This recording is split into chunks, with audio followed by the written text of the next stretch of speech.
Well, Tony Costa here from Toronto Apologetics. So glad that you could join us. I want to encourage you, if you have not done so already, to subscribe to Toronto Apologetics. It's absolutely free.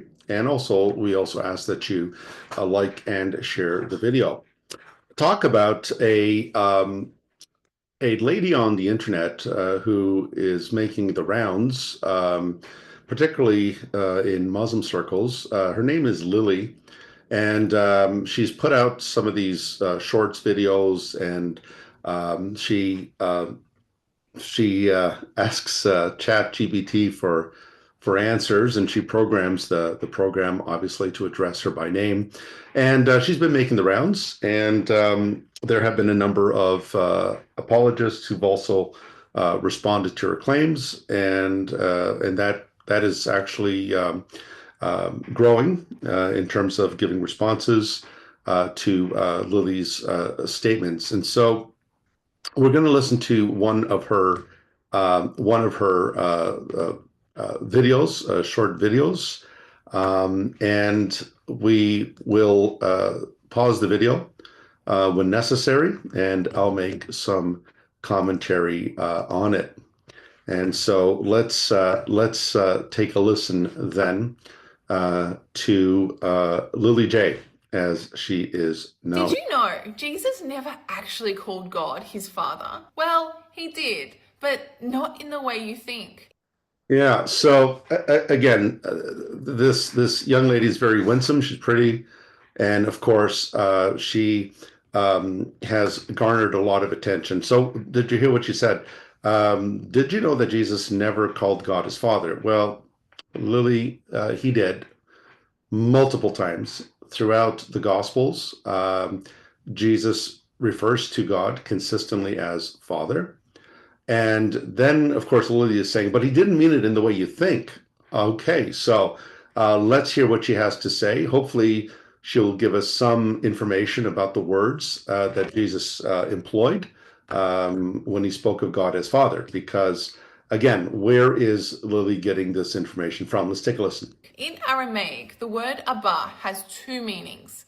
No, the word Abba, Abba, Abba in Aramaic means father. It comes from the Hebrew root ab or av.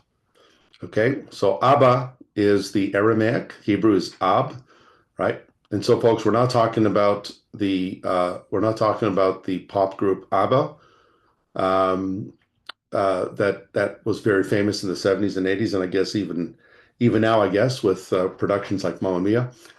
So Abba is Aramaic for father, and Ab is the Hebrew word for father. So she says Abba has two meanings. No, it doesn't.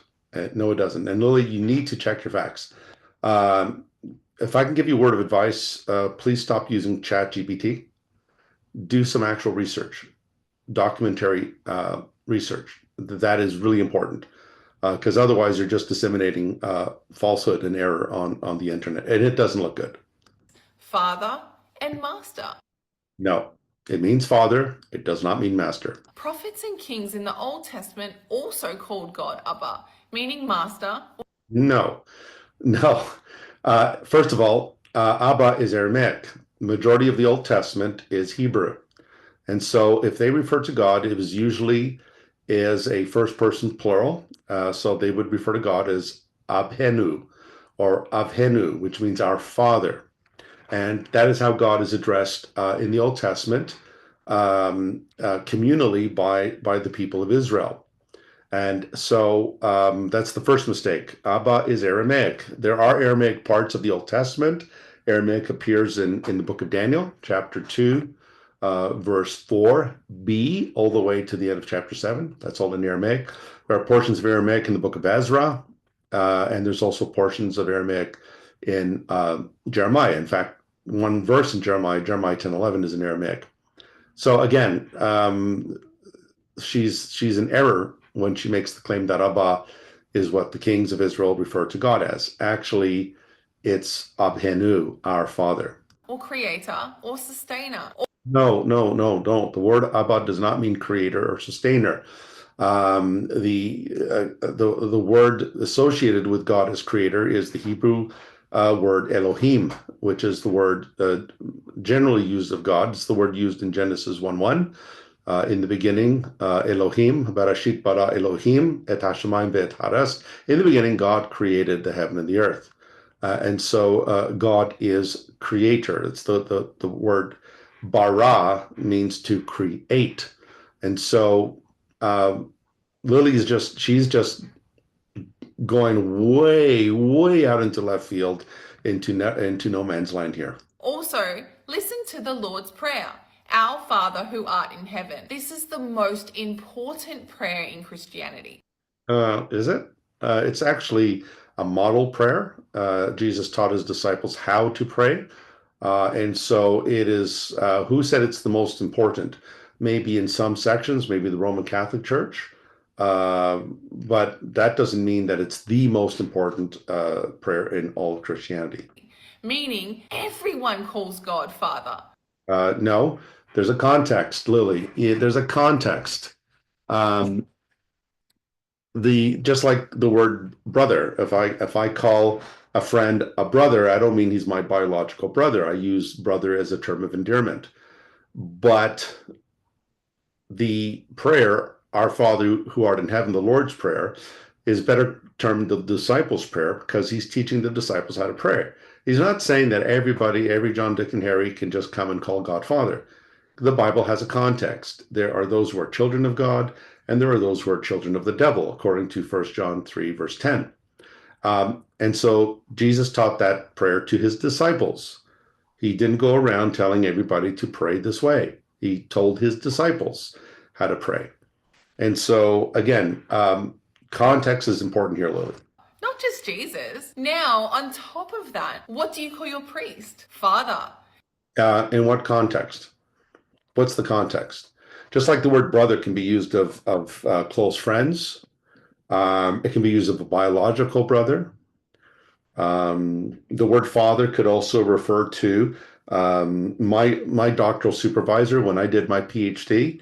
The academic term used in German is Doktor Vater, which means your doctoral father. So my doctoral father, my Doktor Vater, is not my biological father, but he is my academic father because he supervised my dissertation. Context, Lily. Context is important here. Father John, Father Mark. Also, on top of that, look at John 20:17. Jesus says, I ascend to my Father and your Father. Wonderful. So, Lily, thank you for destroying Islam for us. You've just destroyed Islam. You've just admitted by quoting John 20, verse 17, that Jesus called God Father. And yet in the Quran, Allah is not a father. Allah is never to be called Father. The Quran says that if we are his children, then why does he punish us? The Quran says we're not children of Allah. Allah has no children. And so thank you, Lily, for actually helping the cause of Christianity by alerting Muslims to the fact that Jesus actually called God his Father. And you forgot to mention that in John 20, verse 17, he says, I ascend to my Father and your Father. Notice the order. It's not, I'm ascending to our Father. I'm ascending to my Father and your Father. They are children of God. God is the Father of believers through Jesus Christ. John 1:12, to as many as believed in him, to them he gave the right to be called children of God. And so the reason why we have God as our Father is because Christ has made those who are his, he has made them children of God. And therefore we cry out, Abba, Father. This is why, Lily, context is important, but got to give you a high five. You've just demolished Islam for us by showing us that Jesus, in fact, did call God his Father, and therefore the Muslim Jesus is a counterfeit. My God and your God. If Father means this unique divine relationship, why would he include everyone else to say God in the same way? Wait a minute. What do you mean God in the same way? You notice this is the problem. This is why context is so important.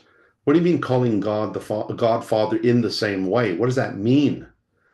So if you actually let the New Testament text speak for you, you'll find that the word Father is used in a redemptive context, whereby God makes us his children through Jesus Christ, and he becomes our Father. And so, again, you are assuming that the word father means the same thing in every situation. I'm sure you have an earthly father, Lily, and I'm sure when you call him dad or father, you don't mean he's your spiritual father. You mean he is your biological father. And he is your father, not my father. And so you have a special relationship with your father and maybe your siblings, if you have siblings, you have a special relationship with your father that no one else can have. But when God, in the Bible, in the New Testament, when God adopts us as his children, he becomes our father in Christ. Now, I think to myself, why do Muslims not call God Father? And this is the exact reason. What is it? What's the exact reason? Why do Muslims not call God Father? Is it because the Quran says that he has no children? Is it because the Quran says in chapter 6, Surah 6, verse 101, that how can Allah have a son if he has no consort or a wife? So he can't have children because he doesn't have a wife. He can't have a son because he doesn't have a consort. So God cannot have a son because he doesn't have a wife. And yet Mary, even in the Quran, Mary has a son even though she doesn't have a husband. Which sounds like Mary's pretty strong, more powerful than Allah here. She can have a son without a husband, but Allah cannot have a son because he has no wife. And so what that shows us is that Muhammad thought that when Christians called God Father, he thought it was sexual, it was biological. And that's not what Christians mean. They've never meant that.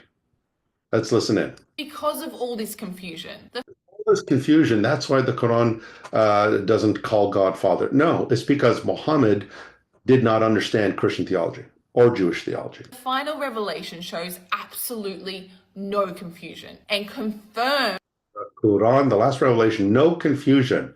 Wow, no confusion whatsoever.